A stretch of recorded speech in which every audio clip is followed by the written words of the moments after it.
ए टिकदारी भैया, जाके झंडा गाँव ना हो।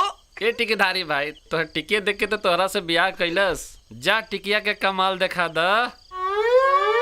भैया तनी हने आवा आवा आवा था आवा। भैया ई सुहाग रात कैसे मनावल जाला? है बेवकूफ, घबरात काहे बाड़े? अरे रिक्शा चलावल आ सुहाग रात मनावल दोनों एक जैसन होला। अच्छा हाँ, अरे पहले रिक्शा तैयार कर, ओकरा बाद दौड़ा के चढ़ जाओ। ओकरा बाद पैडिल मारत रह मारत रह मारत रह मारत रह मारत रह मारत रह मारत रह, तब तक मारत रह जब तक मंजिल ना आ जाए। भैया ई रिक्शा हमसे ना चली भैया।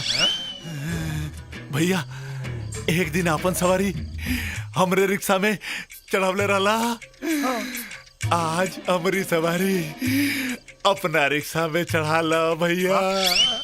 बेवकूफ कहीं का बैल, छो ना तो सवारी भाग जाए।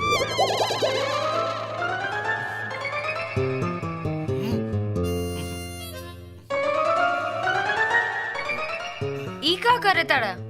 करता नहीं ना, सोचता नहीं। का सोचता नहीं? सोच रहल बानी कि ये कमरा में रिक्शा कैसे ले आई। रिक्शा रिक्शा ही कमरा में लाके का करबा? सुहाग रात मनाई। सुहाग रात रिक्शा पे मनईबा? बिल्कुल मनाई। तोहरा के रिक्शा में बैठाई और दे दनादन पैडल मारा पैडल मारा पैडल मारा। आज के दिन पैदल मारब और कुछ ना करबा। और का करब? अब इहो बतावे की पड़ी।